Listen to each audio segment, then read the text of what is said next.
They came back. The text you've been waiting to see finally shows up on your phone. The call you imagined 100 times is actually happening. Maybe even the knock at your door you thought you'd never hear again. And in that moment, this feels like the second chance you've been hoping for. But here's the gut check.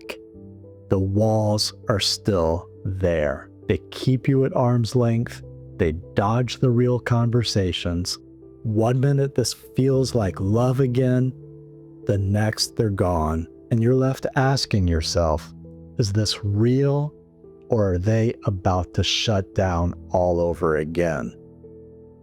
Today, attachment research shows us that most avoidants pull away from you because they're reacting to their own subconscious fears, not because they don't care about you or don't love you. So we know an avoidant may come back, but staying is a whole different story. So right now, you're going to learn a 4-step process for building the kind of trust that makes them want to stay without pulling away again. Picture this. You've done the hard part. You finally went no contact after the late nights, the endless overthinking, all of the stress and worry. You went no contact, and now they're back. And in your heart, you want to believe that this is it, that things are finally going to be different. But deep down inside, you know that if you do what you did before, then nothing changes. So I'm going to show you what to do instead. A process built on 4 clear, easy steps. And once you know these steps, you'll understand exactly what to do so they don't just come back, they stay. But here's the catch. Before you do this, it's critical that you know what you want in a relationship. You know what you need from a partner, and you know that your ex is going to meet you halfway. Now, the best way to do that is to first go no contact, because no contact is how you find out if the dream is real. If this is really the one person you can build a future with, or if this is just someone you can't let go of at the moment. This is how you get clear on what you want, need, and will accept in your relationship. And once you've got that clarity, that's when this process starts. And you can use these 4 steps that show you what to do when they come back. So if you haven't done no contact yet, stop right here. Don't watch another second, because until you're clear on what you want, none of this will matter. But if you are certain, if you know in your gut this is what you want, then we can go ahead and dive straight in, starting with step 1, understanding the avoidance wall. Now, the importance of this cannot be overstated. Most avoidants grew up learning that depending on others wasn't safe, so they put up a wall. They built an identity around self-sufficiency. I'm fine on my own. I don't need anyone else. I like being alone. This wall is here to keep them from getting hurt. So I want you to think of their wall as a defense system, not a rejection, because that's what it is, a defense. And that's why when you try to get close, they shut down or disappear, they change the subject instead of opening up, or turn every conflict into a reason to run away. And I'm saying this because I've seen how much it hurts. Rebuilding trust with an avoidant isn't about fixing something you did wrong, and it's not about fixing them either. Rebuilding trust with an avoidant is about understanding that when they pull back, it's not a judgment on you. It's them panicking when they feel trapped. And once you can see that it's really about fear, not rejection, then you can stop taking their actions personally. And it's really this shift in understanding that opens the door for trust to start growing between you. Now, there's one big mistake that everyone makes in the beginning when their ex disappears or when they come back. It feels right, it feels necessary, it feels like it will fix everything, but if you do it, they will completely disappear again. And that mistake is this. The biggest mistake people make when an avoidant ex returns is coming on too strong, pushing for answers, for commitment, for reassurance, trying to make them understand how much you care. That type of pressure, all at once, is exactly what makes an avoidant freeze up, shut down, then run away. So this is one of those moments where a simple rule makes a big difference. Trust won't come from pouring your heart out to them. Trust comes slowly as you naturally allow this feeling of safety to start growing between you. Now, miss that, and every attempt to reconnect will feel like you're running into that wall again. Okay, as you're starting to understand the avoidant wall, we can move on to step 2, laying the foundation for reconnection. So the key to any good relationship is how safe you feel together. Now, after you've gone through no contact and your ex is reaching out in a meaningful way, then you're going to start laying the foundation for reconnection in a way that feels safe for both of you. Now, with avoidance, safety looks different. For them, safety is that wall they've put up, the wall they built from years of learning that reaching out for comfort ends in being let down, rejected, and hurt. So let me go a little deeper and show you what's really happening underneath. This is the framework that explains everything. When you ask your avoidant partner, "Do you still love me? Can we talk about us?" or say, "I feel like you're pulling away," you're starting to connect on a deeper level. You want to know where you stand, you want to know if they still care, but what they hear inside their head is something very different. To them, it sounds like, "Prove that you love me. Say something emotionally deep so I don't feel abandoned. And if you answer this wrong, I'm going to reject you." And the reason they hear it that way, the reason they feel pressured, the reason they feel put on the spot is because they don't know how to respond. And the reason they don't know how to respond is because they learned as a child that expressing needs or emotions will be met with rejection, criticism, or indifference. So to them, there is no right answer. For them, expressing feelings has always carried the risk of rejection. So the only safe thing to do is for them to shut down. I want to pause here and say that another way, because this is usually the moment where it all starts to click. Avoidant partners often shut down in response to direct emotional demands because from their perspective, it feels like a test that they cannot win.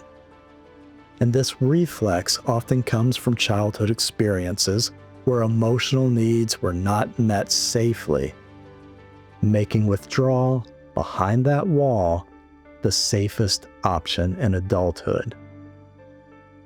So the foundation for reconnection isn't built on trying to break down that wall.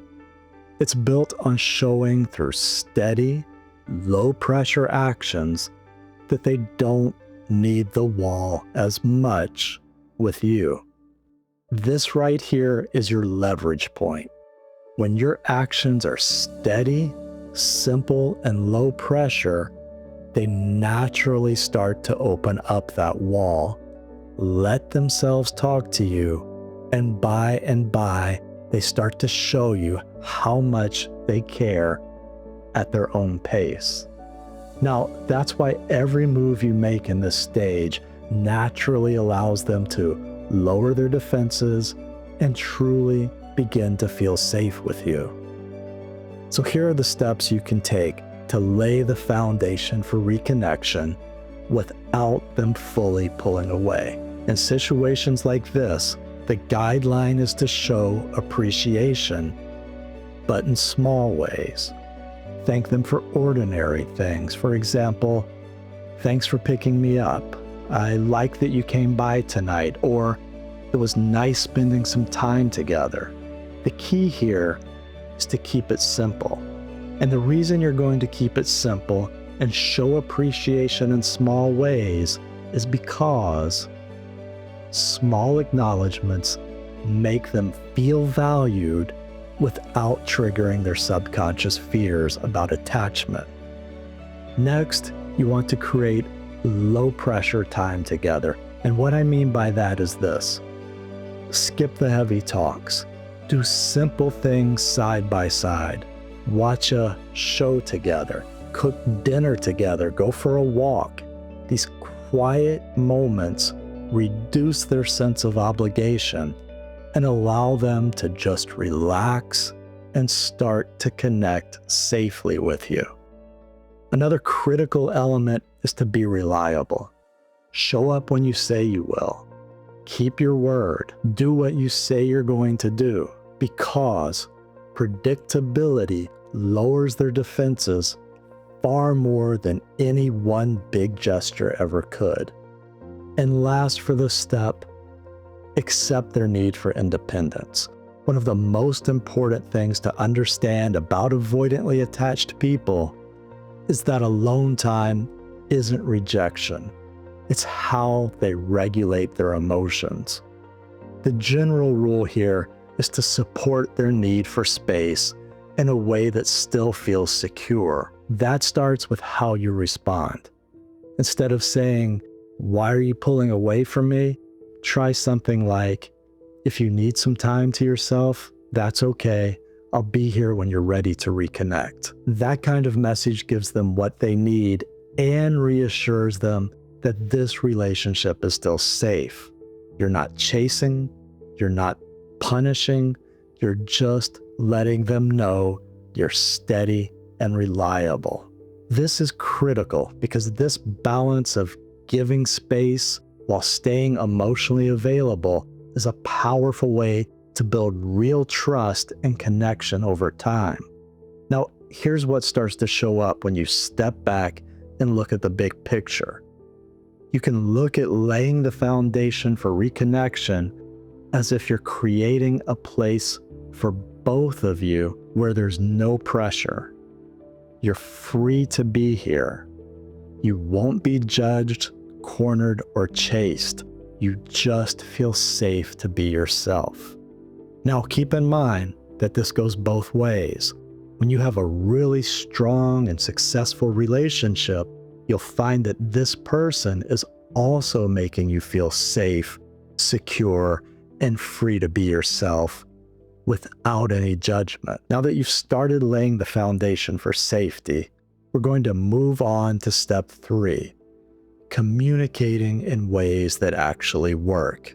And what we really mean by that is you're going to communicate how you feel in ways that they can understand. And what that ultimately means is pacing and matching their level of comfort. To put it another way, you're not going to ask for commitments or emotional depth that they're not ready for, because that's what makes them feel cornered. Instead, you're going to continue to keep your words and actions simple and predictable. And as you're doing that, it finally becomes easier to connect on a deeper level instead of bracing for the emotional pressure and shutting down. Here's what you can do right now to make sure you're communicating in a way that works with an avoidant. Keep conversations light and let them set the pace. Ask, "How was your day?" instead of, Where do you see this going? Let those deeper talks happen naturally when they bring them up. Stay steady and calm during conflict. What usually works in a situation where there's conflict with an avoidant is to use I statements, because it helps keep the conversation safe and grounded without triggering fear of rejection. So instead of saying something like, "You always cancel plans," which can feel like an attack to them, try shifting to, "I feel thrown off when plans change last minute because it makes it hard for me to relax." It's a small change, but this makes a big difference. You're not blaming, you're just being honest about your own emotional experience and boundaries. This kind of language helps avoid triggering defensiveness, and it makes it easier for your avoidant partner to just be there with you, listen, and talk to you instead of shutting down or disappearing. Another way to communicate how you feel when you really want to connect deeply with them is to use calm, low-pressure affection. Here's how that looks to you. Keep your tone warm, your eye contact soft, and your body language relaxed. And the reason that this is so effective is this. With them, a smile or a gentle touch is hard to misread. It lets you connect on a much deeper level than a long speech about how much you love them, because nonverbal signals of warmth feel safe, while big emotional declarations can feel demanding, as if they have to respond right away or match your intensity. Now, this next one may seem counterintuitive, but for certain sensitive topics, a short text can actually feel safer than a face-to-face talk. For example, if you want to share something vulnerable, like, "I felt hurt when our plans changed," or "I really value our time together," putting it in a short, clear message gives your avoidant partner space to process without feeling put on the spot. The key is to keep it simple and direct, 1 or 2 sentences, not a long essay. Bigger conversations about the relationship should still happen face-to-face, but for small emotional check-ins or gentle reassurance, a text can lower the pressure and make it easier for them to stay engaged. Now, when you are talking face-to-face, it's really helpful to give them time to respond. Say, "I'd love to hear your thoughts when you're ready." Then actually let them come back to you. Now, as you're probably starting to understand, the reason this works is because pressuring them for instant answers triggers that fear and withdrawal, but giving them time relieves the pressure and makes them more likely to engage in meaningful ways. Next, set the tone before sharing big feelings. When you do need to open up, keep your body language calm and your voice steady. Let them know, "I'm not upset. I just want to share what's on my mind." Making it clear you're not judging or attacking helps them stay present. You want to be emotionally clear. Say what you mean, be direct. "I care about you," or "I'm tired, not upset." You want to avoid sarcasm or vague hints, because avoidants quite often misread tone, but clarity keeps your message safe and direct. Now, one more thing about conflicts. Allow timeouts when they happen. If things get heated, step back and say, "Let's take a breather and come back to this later." A pause shows that conflict isn't the end of things. The argument won't spiral out of control, and it makes them less likely to shut down for good. So here's the overall takeaway for step 3. The key here is to be open. Share your thoughts and feelings while allowing them to move at their own pace and level of comfort. In other words, let them feel safe enough to respond when they're ready and in a way that's right for them, while still staying true to what you want and need in a relationship. Now, once you have all of those pieces in place, you understand the avoidant wall, you've created a safe foundation to build on, and you're communicating in ways that work, then you move on to step 4, actively rebuilding trust together. Here are 7 easy steps both of you can do to actively build trust without the relationship spiraling out of control. 1, be consistent and reliable. Do what you say you're going to do. If you text, "I'll call tonight," then call tonight. That's how trust starts to feel real between you. 2, show real change through actions, not just apologies. Sorry doesn't mean much if the same thing happens again and again. What matters is showing over and over that it really is different this time. 3, build comfort one share at a time. Instead of pushing for a deep talk, you each share something small. Something like, "I like spending time with you today," or "I've been a little stressed at work," or "I appreciate your text this morning."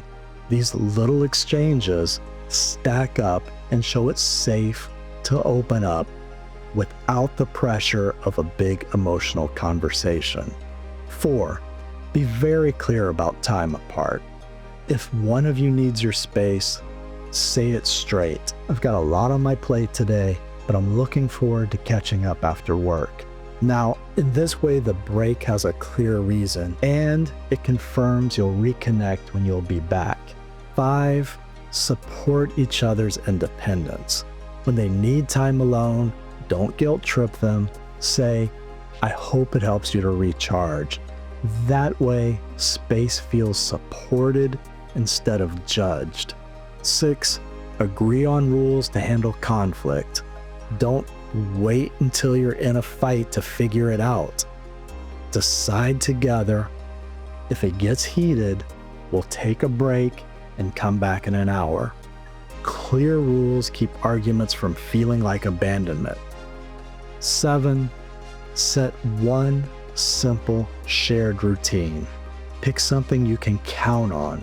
A good night text, a Sunday walk together, or a Friday night call. Even one steady shared habit gives the relationship a real feeling of security. The logic behind step 4 is really about proving through small but steady actions that trust can grow again.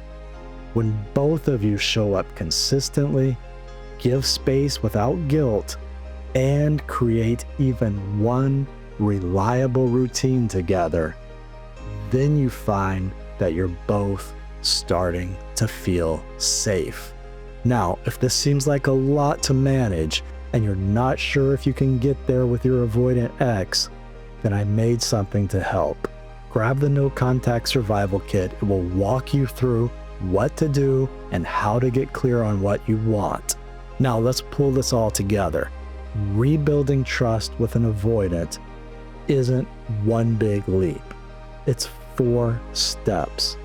Understand their wall, see it as protection, not rejection. Lay the foundation, safety and consistency instead of pressure. Communicate in ways they can actually hear. Actively build trust together, one small action at a time, until safety feels real between you. Now, picture yourself a few months from now. Less anxious, more clear, no more second guessing every silence, no more chasing them just to feel close. That's the payoff when you start with no contact and do this right. But don't stop there. watch this next video on the 3 stages of an avoidant coming back, because it will show you exactly what to expect after they return. Remember, if you're at that point where you just want peace, where you're saying, I don't want to feel like this anymore, then the No Contact Survival Kit was made for you. The link is in the description, because in the end, you're not just rebuilding trust with them. You're building a steadier, more secure version of yourself.